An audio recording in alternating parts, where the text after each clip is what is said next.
What to do with it is come to God through Jesus Christ. Don't ignore it. God is stirring up an awakening, so respond to it. We are made to live in relationship with the God that created us. And until that time, there'll be an emptiness in our soul until we respond to Jesus. Love it. Love it. Dr. Job, thank you so much for your time today. And for those of you who are listening, 5:30 p.m. every day, Bold Steps with Dr. Mark Job. It's been a great addition to our lineup. I always enjoy catching it on my way home from work here at the radio station. Your voice is going around the world's largest borderplex and really calling people to Christ. So thanks for your time today, and thanks for all of your ministry, both at the church, the radio ministry, and of course, Moody Bible Institute. Andy, thank you. And I want to give a shout out to you. Andy's about to become a grandfather. And I just want to give you a huge congratulations, man. Your life is about to change in a good way. Andy, congratulations. God bless you, brother. Thank you, sir. You enjoy the rest of your day. All right. Take care. And now we're live. It's February 10th, year of our Lord, 2026. This is 915 Talk. I'm your host, Andy Frecka. We are going to have a great second half of this program, as we announced at the beginning of the program. And to launch the second half of 915 Talk today, we have Charlie One on the phone. Charlie One, what are you seeing out on the roads this afternoon? Charlie One, what are you seeing out on the roads this afternoon? Andy, the main trouble spots is construction that's going on the west side. I want to get to this. For example, we have I-10 East and Mesa, the right lane taken away. We see some congestion, some backup right there on the lanes, I-10 East and Mesa, and then that's backing it up to about Red. Also, I-10 East and Vinton with the left lane taken away. That's backing it up to the Anthony area. I-10 West and Los Mochis with the right lane taken away. That's backing up traffic right there. And also, Desert North and Mesa, right 3 lanes are closed. North Desert and Mesa, center lane closed. So what we're up against this afternoon, just a lot of construction up the valley and west side. East side, not doing so bad. There is a little bit of slow-moving traffic, I-10 and Torino, Loveland. Not too bad. You're gonna get through that. Not too much of a spot there, but mainly Upper Valley, west side, and that's where all the construction is going on. Back to you, Andy. Charlie One, this afternoon we have in our studio a candidate for El Paso County Judge, and we're going to be talking about early voting. And I know that early voting is important, and it's also important to start off your day right. What would you suggest that our listeners try out for the Breakfast of Champions here on the Borderland? Well, you need to get that nutrition in so you can make the right choice on that vote. You don't want to go to the polls. You're all you're thinking about is food. What am I going to eat? I'm hungry. So what you can do is Eastside Choice Meats, some of that in Traywood, they have it's homemade, 32 ounces.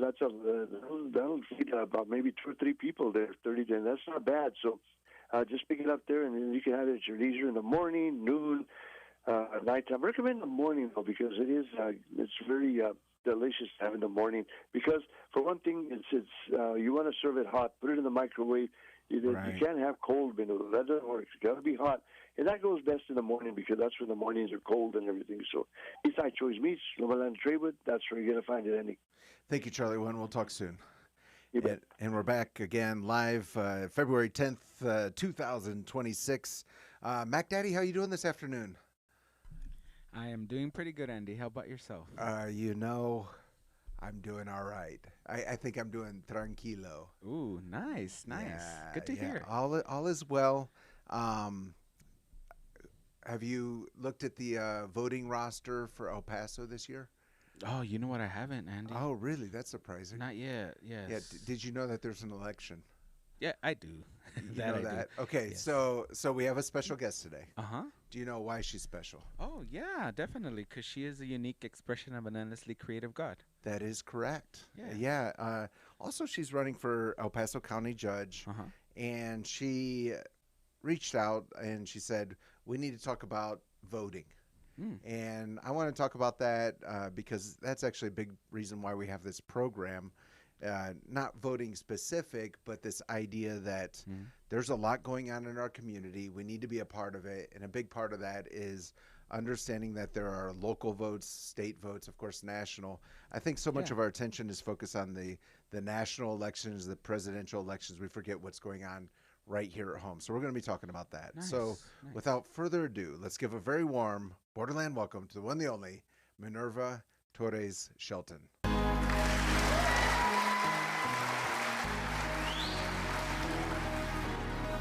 Minerva, welcome back. Oh, thank you so much for having me back. Yeah, it's always fun to talk all things El Paso.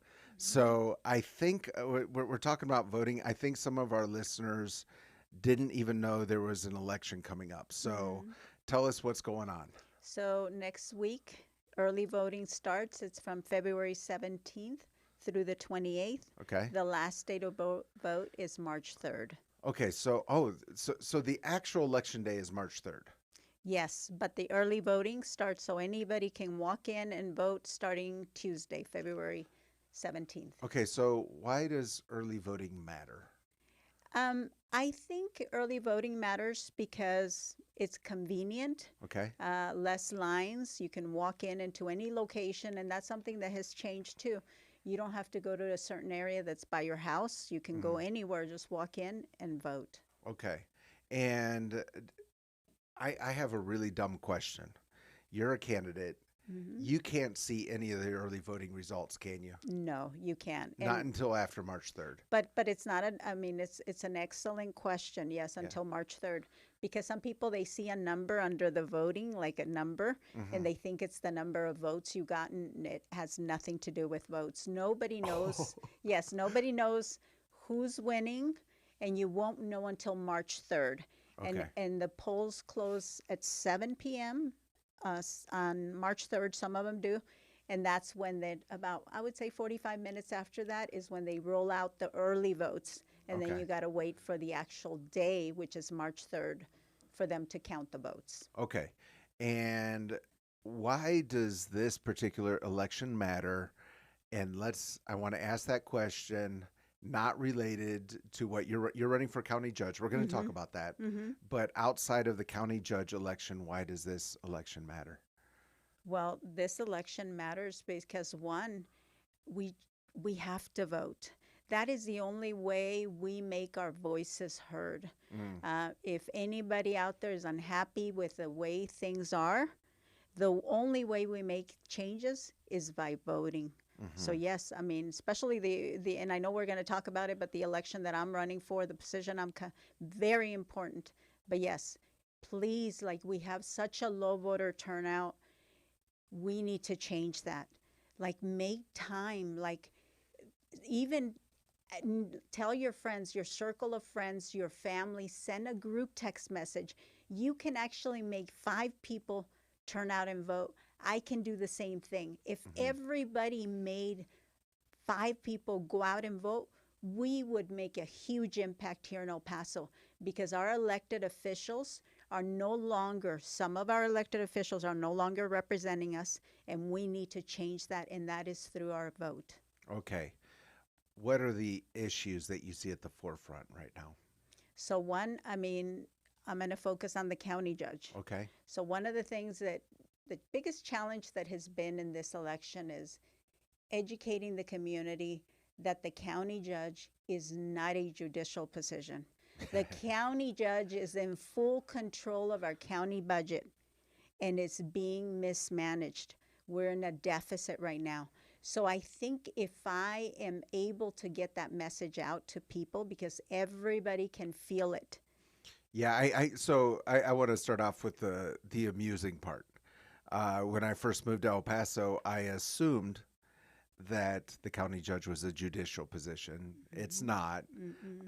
But you're saying people who have lived here their whole life still don't understand that it's not a judicial position. And it's called a county judge because in some areas in Texas, they have a judicial function. But in some other areas, they don't. Like here in El Paso, there's no judicial functions. Oh, interesting. It's just, and the best way that I always describe it to people, because I like to always kind of I'm very visual. So when I talk, I make my messages more simple so people understand. And so that's why I said I always explain it's like the mayor of the county, because we don't have a mayor in the county. We only have the mayor of the city. Sure. So that's what the county judge is similar to. Controls the budget, sets priorities. Okay, and then as we're learning about what the county judge is, how does that relate to the position of county commissioner? So, and that's another excellent question. In the city, the mayor only votes to break a tie. For the county commissioners, the county judge votes on everything. Okay. So you have a total of five of them, five people, five commissioners, and they all vote on things that come before them. And like I said, it's very important because right now they're spending like there's no tomorrow. We are in a deficit. But like I said, a lot of people don't realize that a county judge gave himself not one pay raise, but two pay raises for a total of 45% pay increase with our tax dollars. So I'm trying to motivate the community, trying to motivate Republicans, because I am a Republican. I'm trying to motivate them that we need to come out and vote because we need to change that. There's so many things, and I know we're probably going to get into it, that need to change. Right. Okay. What I would like to hear as we talk about the need to change is this is a primary election. So your opponent in the primary is not Judge Samaniego. No. Yeah, it's Guadalupe Guiner, and she's also been on this program. Can you help me understand how your platform is different from hers? Absolutely. There's a big difference. So one of the things that she highlights, of course, because she's running, is that she has experience in budget. But she minimized the fact, and there's nothing wrong with this, but I believe in being completely transparent with the public. And you're going to get that with me all the time. I'm direct, I'm bold, I call it the way it is. She minimized the fact that she'd been out of the workforce for close to 20 years. And so, but she finally came out, said it.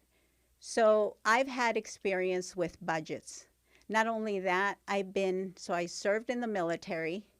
I was an El Paso police officer for 5 years, and then I was in the FBI for 21 years after 9/11. I was a supervisor. From the moment that I joined the FBI, I was the leader of a task force that I created. So I've been handling budgets, providing, because every time you run a budget in the federal system, you have to provide statistics. You have to justify why you need that money. So I've been leading since day one, and then later on in my career, because of my leadership skills that I had shown, I was selected to lead a big operation involving the 56 FBI offices throughout the U.S. and 85 task forces. So I led that budget. It was a multi-million budget. But here's the biggest difference, okay? So I have experience with budgets. I have done investigations. I know how to follow the money. And that's what I want to do. I want to look at the budget, ask the difficult questions that are not being asked right now by none of the commissioners. Well, I shouldn't say all of them. There's, most of them don't ask those difficult questions. And I'm going to follow the money. Okay. That's what I want to do. All right. So I hear you saying there are budget issues in El Paso County. And you want to make sure that the dollars are going where they're supposed to go. So that is, I'm trying to think of how to quantify this. That is, you're looking to improve the system. What else do you want to do? Because I'm going to be just very honest. When I've watched both yours and your opponent's campaign, a lot of what I see is criticism of the current county judge. But what would you do differently other than just possibly bringing the budget under control? So are you talking about my opponent? So talk about my opponent or talk about Judge Samaniego? I'm talking about Samaniego here. Okay. So there's no visibility and transparency right now. Yeah. Because people are busy. So the county commissioners court happens every Monday. Yeah. The agenda on what's going to be discussed doesn't get published till late Friday afternoon. Okay. So you have to look at it over the weekend. It's not easy to understand. It's not common language. The average person would probably go, what are they talking about? So I do a lot of videos where I try to educate the community on different topics. But now that I'm a candidate, I'm focusing on the county commissioner's court. I usually do a summary of what happened and why it's important. And I plan to do that as I continue. One of the things that one of the media outlets that they interviewed me and asked me was, well, how do you, are you going to create a whole different section? Is that going to cost us more money? No, I'm going to put just like I do now, create my own little videos and provide an update or tell my followers if there is something important that is going to be discussed and there's going to be a vote. I'm going to emphasize, if you don't approve this, let your voices be heard, because it could be as simple as calling for the county commissioner's court whenever there's something on the agenda that you don't agree with. You call the number and say, I want to speak. And so you don't even have to wait on the phone. They call you back when it's your turn. You can have it written in a piece of paper so you stay on track on what you want to say. And I wish more people would do that. Yeah, if you go downtown, it would take too long, but people need to get involved so we can hold them accountable. Right. Okay. So I like what I'm hearing you say. I'm going to speak specifically about the deck project on over I-10. I understand that you're opposed to that project. Absolutely. But if El Paso County, kind of what I'm asking is, if El Paso County had more money, is there a project that you would like to see happen to improve the county? And I guess I want to, when you said that if I pose it, I want to clarify. Yeah. I'm pro-business. I'm a Republican. I believe my parents had a small restaurant for over 20 years. I wouldn't be here if it wasn't for that restaurant being able to pay my college. I'm all for businesses coming here. We need more of those. We need to provide more jobs to our area. What I am opposed to is when they don't tell me where is that money going to come from. To this day, I haven't heard the county commissioner's court or any of our elected officials say, well, they're telling us where part of the money is going to come from. Okay, but what about the rest? What about maintenance? Because when they don't tell you, guess who's responsible? The taxpayers. So if they were to tell us exactly where the money is coming from and who's going to be paying for it, then yeah, bring it on. But they're not telling us. So when they don't tell you, at the end of the day, we're the ones who end up paying. We're in a deficit right now. We cannot afford any more projects until we get our budget under control. That's why I talk about the budget so much, because we're in a deficit. And Judge Samaniego donated $1 million of our tax dollars without asking any of us. He just turned around, they voted, they donated to give that $1 million toward the deck plaza for it's not even the project itself, it's for the design phase. So he basically threw away $1 million of our tax dollars when we're in a deficit. Okay. So you, it sounds like you are not focused on any new projects. You're focused on getting the budget under control. Yes, I'm focused on getting the project. So one of the things that I want to do is, again, go through the budget and find wasteful spending. Like, where can any family who is either one of the spouse, the wife, or the husband loses their job, what's the first thing we do? We try to, what can we cut back? Maybe we don't need Netflix. Maybe we don't need that Starbucks every single day. However you're going to cut back, they have not learned to do that, and they need to do that. Right. So that is my focus. That is my priority, is to get the budget under control, because people are tired of being overtaxed and underrepresented. Yeah, I don't think any listener would argue that they would like the taxation to get a little bit more under control. What are some of the ways that we can attract more business to El Paso without increasing spending? So because of the lack of visibility, we don't know. Have you ever heard what Judge Samaniego has done to try to attract more businesses here? I've never heard it. So why not? So we need to go to other states, look like, for example, Amazon. Amazon is going to create a lot of jobs. But then when you look at the data centers, like the data centers are not going to create any extra jobs. They're going to require a lot of water, a lot of electricity. Our utility rates are already going up. And this is my own personal belief. There's nothing behind it. I believe that our utilities are already going up because they're preparing for this data center. Because it does require a lot of water, a lot of electricity. So to this day, that data center was in the works for 2 years. Over 2 years under a bogus name, which I understand sometimes that needs to happen. But to this day, none of our political, our elected officials have come out and said why it was maintained secret for so long. And you know, now they're all pointing the finger at each other because that's what happens a lot. But it's basically a city council project, the data centers, but the county commissioners court gave them the tax breaks.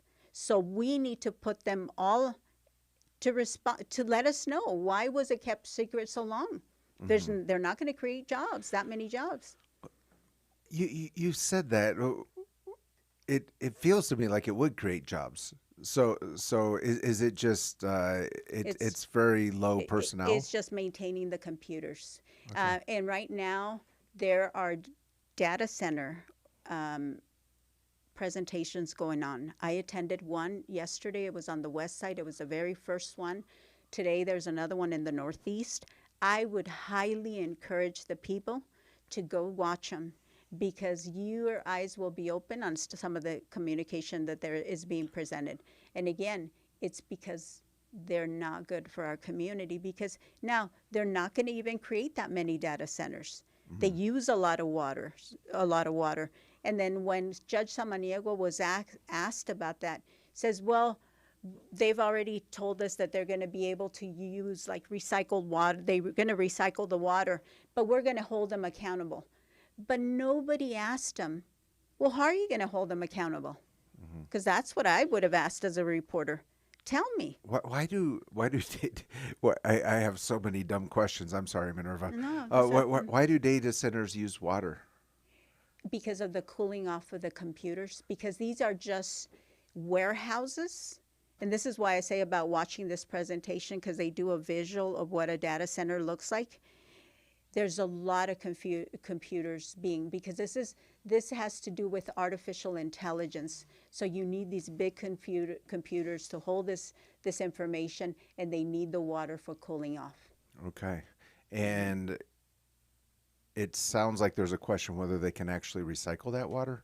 Well, that's what Judge Samaniego said, that there's going to be a form of recycling the water, but it's still going to require a lot of water. And what he said was that he was going to hold them accountable.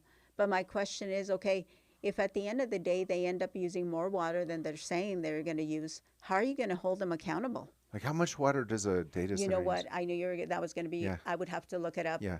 but it requires a lot of water. Okay. And again, we live in the desert. We don't have that much. And again, it doesn't create jobs. If it was going to create a lot of jobs, and why did they keep it secret for so long? Right. Okay. All right. So you're talking about data centers. You're talking about the budget getting under control. I think for a lot of folks, it can just feel like, you know what? I'm trying to pay my mortgage. I'm trying to get my kids off to college. These issues, maybe I should be concerned about them, but I don't have time to get into this. Life is overwhelming as it is without me worrying about a data center and the El Paso County budget. What would you say to those folks? I think there's people who are being taxed out of their own homes. I mean, just look at how much you pay in property taxes.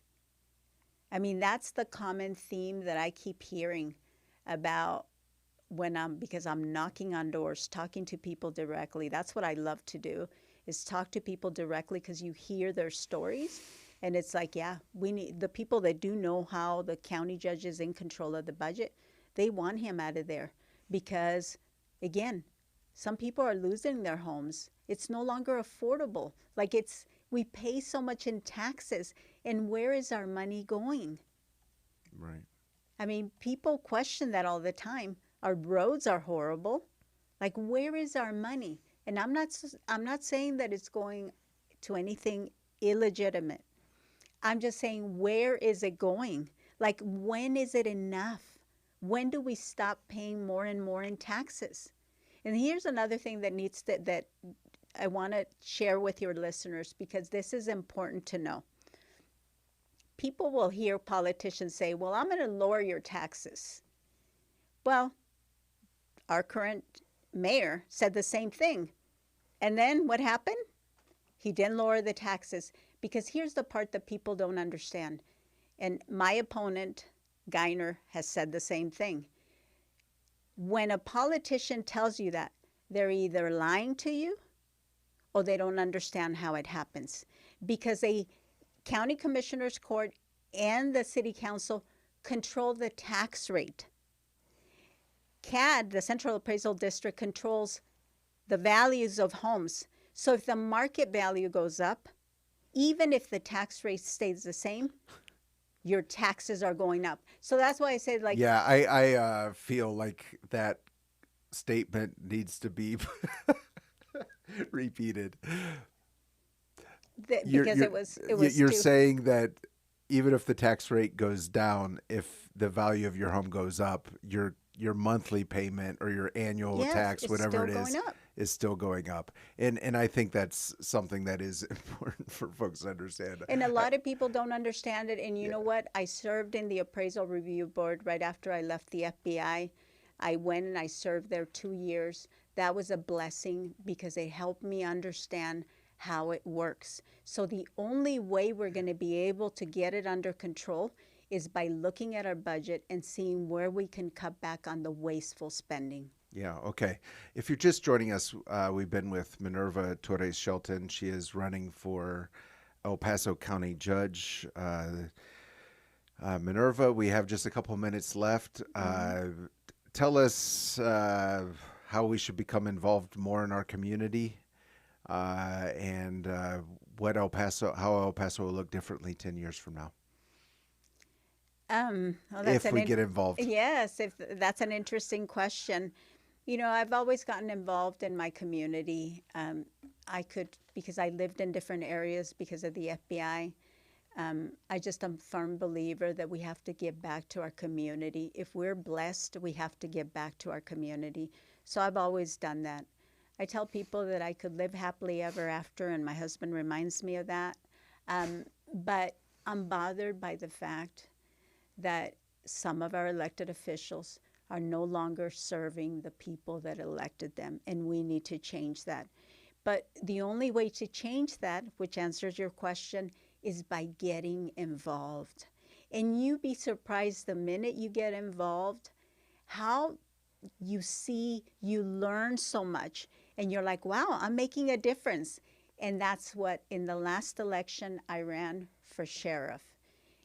As a Republican, we obtained 41% of the vote here in El Paso, which was historical on a county-wide race. And the reason why we were able to attain that percentage is because people got involved. Now I have more people who are involved because they are tired of being overtaxed and underrepresented. So I just encourage people to get involved. And you will see the feeling that you get out of making an impact in your own community. Okay, and if we all get involved, how's El Paso going to look different in 30 seconds? Well, we're gonna hold our elected officials accountable.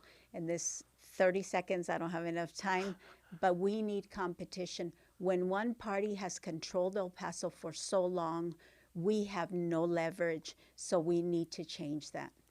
Minerva, thank you so much for coming in today. Always enjoy these conversations. And I would challenge our listeners to get on the internet, read about what's going on, get to some of these meetings, learn about what's going on here in our city, here in our county, our state, our country. As we always say, let's learn to love our city love our neighbors, and give God all the glory. This has been 915 Talk. You have been listening to 915 Talk, a production of Desert Voice Media. To listen to this or any previous edition of 915 Talk, just visit desertvoice.media and click on the 915 Talk link. Let's continue to learn to love our city, love our neighbors, and give God all the glory.